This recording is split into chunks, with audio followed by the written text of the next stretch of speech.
Professeur Philippe Parola, vous dirigez un service d'hospitalisation à l'IHU Méditerranée Infection et vous dirigez une unité de recherche sur les maladies infectieuses. Aujourd'hui, dans le cadre de cette épidémie, qu'avez-vous appris? Alors, avant de vous parler de notre expérience, je crois que le plus important quand on fait face à un nouveau virus et à une nouvelle maladie, c'est de profiter de l'expérience des autres. Donc nous, ce que nous avons commencé à faire, c'est écouter les experts chinois, notamment le professeur Zhong, qui était l'expert du coronavirus du SARS de 2003, profiter de leur expérience, profiter des données qu'ils nous avaient communiquées, qu'ils avaient d'ailleurs communiquées à la communauté internationale sur les premiers problèmes auxquels ils avaient eu à faire face lors du début de l'épidémie. Sur la maladie en tant que telle, est-ce qu'aujourd'hui on en sait plus? Que sait-on maintenant que la recherche est en cours, maintenant que de nombreux patients ont été suivis, maintenant que de nombreuses recherches ont été effectuées? Que sait-on de plus sur la maladie en elle-même? Alors, la stratégie qui a été mise en place à l'IHU Méditerranée Infection, c'est-à-dire tester toutes les personnes qui se présentaient, diagnostiquer la maladie, isoler les positifs et les traiter avec les médicaments que nous pensions les meilleurs pour les prendre en charge, nous a permis d'observer plusieurs milliers de patients. À l'IHU, nous avons pris en charge près de 4000 patients positifs, des formes les plus bénignes aux formes les plus graves. Nos collègues de l'assistance publique des hôpitaux de Marseille ont également pris en charge de nombreux patients et ceci nous a permis d'observer de nouveaux signes cliniques, de nouveaux signes d'alerte et de comprendre pourquoi certains patients ont évolué malheureusement vers des formes fatales, mais également d'analyser la pertinence des mesures que nous avions prises. Pouvez-vous donc nous donner quelques exemples sur les signes de cette maladie, sur les facteurs qui expliquent une forme grave ou la survenue d'une forme grave, par exemple, chez un patient? Alors, dans les signes assez caractéristiques de cette maladie, qui avaient été repérés tout d'abord par hasard, mais ensuite qui ont été vus à travers le monde par les soignants, c'est-à-dire ceux qui ont vu des malades, nous, sur nos 4000 patients, nous avons remarqué et préciser la fréquence de ce qu'on appelle l'anosmie et l'agueusie, c'est-à-dire la perte de l'odorat et la perte du goût. Et en vous disant ça, de nombreux patients ou citoyens du pays vont se dire « Ah oui, tiens, j'avais perdu l'odorat, j'avais perdu le goût, à un moment donné, je l'ai peut-être eu. » En pratique, nous, chez nos patients, 53% avaient une anosmie et ou une agueusie. Et ce qui est intéressant avec ce signe, c'est que si on est dans un pays qui n'a pas de ressources, ou si on est dans un pays qui, par stratégie ou pour des raisons qui m'échappent, a choisi de ne pas tester les patients, l'anosmie et l'agueusie peuvent être un signe très évocateur. C'est ce qu'on appelle la valeur prédictive positive.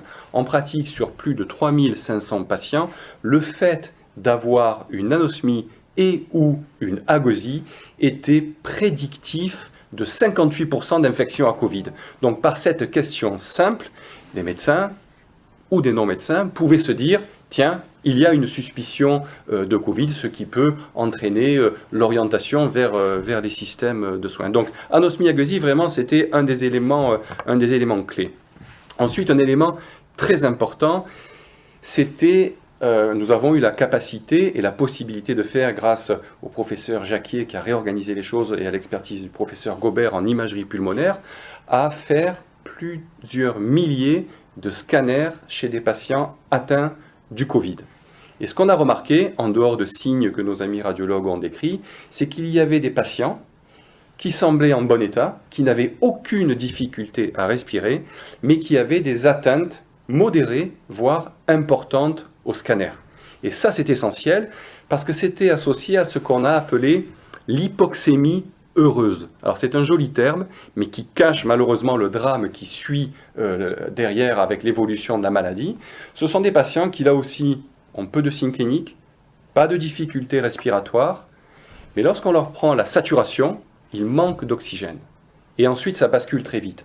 Alors nous avons eu la chance de les observer puisque nous avions des gens au quotidien qui n'avaient peu de signes cliniques et des gens sévères, et on y reviendra tout à l'heure sur est-ce que c'était une bonne idée de laisser ces gens à la maison en attendant qu'il s'aggrave, parce que l'hypoxémie heureuse bascule très très vite vers une aggravation très rapide et vers la réanimation. À côté de cela, l'observation de tous nos patients nous a permis de relever des facteurs de sévérité, c'est-à-dire de repérer qu'est-ce qui fait qu'un patient va s'aggraver. Parmi eux, ceux qui avaient été reportés et qui étaient assez intuitifs, l'âge, les comorbidités, les scores de gravité initiaux. Il y avait un score très simple qui était assez facile à calculer et qui permettait de voir si les patients étaient susceptibles de s'aggraver. Mais il y avait également des signes biologiques, la lymphopénie, c'est-à-dire la diminution des lymphocytes dans le sang, l'éosinopénie, ça ce sont les globules blancs éosinophiles, ça c'était plutôt une surprise, qui était, quand ils étaient très diminués, étaient plutôt associés vers une évolution défavorable. Et enfin, ça nous a permis de constater, même si nous avons eu peu de décès, mais en discutant avec nos collègues, bien entendu, sur les causes de décès de ces patients. Alors bien sûr, il y a le syndrome de détresse respiratoire aiguë, qui est associé en général à une tempête immunologique. On sait qu'à ce stade-là, d'ailleurs, il y a assez peu de virus. C'est plutôt l'organisme qui se retourne contre lui-même. Et on retrouve là un des intérêts de l'hydroxychloroquine, pas seulement comme antiviral, mais également comme immunomodulateur. Les embolies pulmonaires, ça a été, et nos réanimateurs ont lutté et ont sauvé beaucoup de patients en découvrant cela, en prévenant cela et en traitant cela. Et enfin, les surinfections bactériennes, et on retrouve là l'intérêt de l'autre, du partenaire de l'hydroxychloroquine, l'azithromycine, qui en plus de son effet antiviral contre le virus du Covid, avait également un effet antibactérien.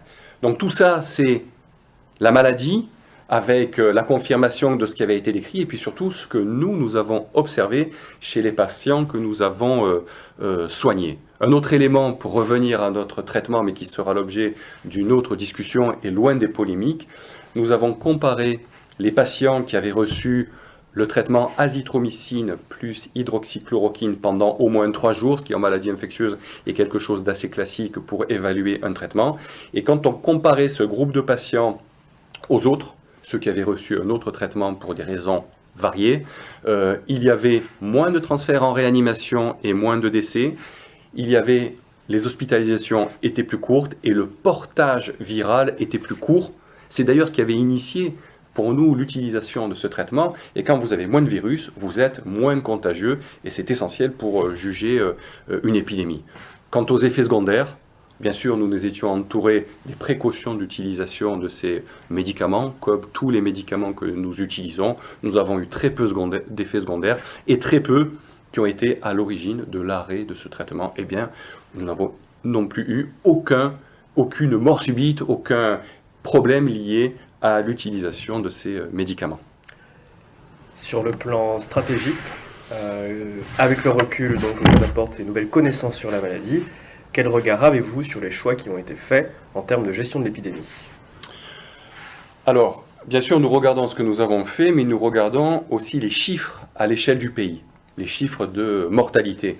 Nous, dans notre série de plusieurs milliers de patients, bien sûr, nous avons une mortalité très basse. Alors on nous dira, c'est parce que vous avez des patients bien portants. Nous sommes à 0,5% des patients que nous avons traités par hydroxychloroquine plus azithromycine, moins de 1% chez ceux qui ont reçu un autre traitement, ce qui peut d'ailleurs donner une idée de la mortalité de cette maladie quand on s'occupe des malades, quand on leur donne accès aux soins et aux docteurs, et on y reviendra tout à l'heure. Mais ensuite, si on compare, et ce ne sont pas nos chiffres, ce sont les chiffres de Santé publique France, la mortalité par million d'habitants par région. En France, au 2 juin, 442 morts par million d'habitants dus au Covid. Île-de-France, 597. Paris, 799. La région sud, qu'on appelait avant PACA, 182. Les Bouches-du-Rhône, 263. Donc on a une mortalité par million d'habitants qui est beaucoup plus faible dans notre région qu'ailleurs. Alors il y a des clusters, en Île-de-France, c'est hétérogène. La mortalité hospitalière qui est très élevée est assez basse dans certains hôpitaux ou certains départements, c'est le cas du 92, où les médecins ont fait certains choix thérapeutiques. Donc il faudra analyser cela et mettre cela en perspective. Selon vous, aujourd'hui, est-ce que les messages adressés à la population, aux Français, ont été pertinents dans la lutte contre l'épidémie ? Je pense que là aussi, il y aura une analyse a posteriori. Les messages ne dépendaient pas uniquement des données sanitaires, il y avait peut-être d'autres arguments qui me dépassent, mais ce qui est très clair, c'est laisser les patients malades ou potentiellement malades à la maison en leur disant n'appelez pas votre docteur ou n'appelez pas le SAMU jusqu'à ce que ça s'aggrave et à moins que vous n'ayez des difficultés respiratoires, c'était une erreur. On le sait, je vous ai parlé de l'hypoxémie heureuse. Si on attend, quand ça s'aggrave, c'est trop tard. Et c'est d'ailleurs pour cela que beaucoup de malades arrivaient directement en réanimation et n'arrivaient pas dans des services hospitaliers classiques. On a d'autre part pas donné la possibilité aux médecins de famille, qui pourtant sont en première ligne de s'occuper de ces malades, donner de l'oxygène, vérifier la saturation, prévenir les embolies pulmonaires, donner de l'azithromycine que les médecins de ville prescrivent depuis des dizaines d'années, éventuellement donner hors AMM de l'hydroxychloroquine.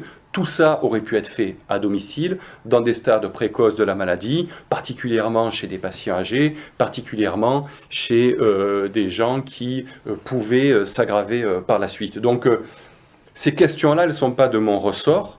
Nous produisons des données. Toutes ces données ont été transmises en temps réel aux autorités du pays, qui les ont reçues et qui ont pris leurs décisions avec l'ensemble des paramètres qui leur ont permis de prendre ces décisions. Mais très clairement, à la fin, on s'aperçoit que tester, isoler les positifs, traiter et tout simplement, en dehors des polémiques liées à l'hydroxychloroquine et l'azithromycine, donner l'accès aux soins aux malades, et c'est sans doute ce qui s'était passé à Wuhan, forte mortalité au début, dans une région où il n'y avait pas d'hôpital, donc pas d'accès au docteur, pas d'accès à l'oxygène, mortalité ensuite en Chine a été beaucoup plus faible. Donc je crois que ça, ce sont des éléments de réflexion qui seront analysés par d'autres à l'échelle du pays, et puis on verra, ce qu'on peut espérer, c'est qu'on en tirera les conséquences pour la suite.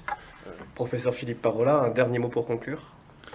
Pour revenir à la mortalité, il y a quelque chose qui est très marquant. Dans des épidémies comme celle-là, d'infections respiratoires saisonnières, qui sont mon métier, chaque hiver, nous avons des patients qui malheureusement sont malades, voire décèdent à cause d'infections respiratoires, la plus connue étant la grippe, et le coronavirus du Covid va entraîner autant de morts apparemment que la grippe de Hong Kong en 1968. Ça fait partie, c'est dans l'ordre des choses, et notamment que des patients fragiles, très âgés, décèdent, c'est une chose. En revanche, que des patients jeunes, de moins de 65 ans, soient décédés de cette maladie, c'est un problème. On voit, et là aussi il suffit de voir les différences dans le pays, et notamment dans la région Île-de-France, où il y a un nombre conséquent et un pourcentage conséquent de morts jeunes du Covid. Ça aussi amènera à certaines questions. Encore une fois, pour moi, les leçons, c'est il faut soigner les gens, il faut tester, il faut que les médecins de famille puissent s'en occuper, en dehors des polémiques liées au traitement.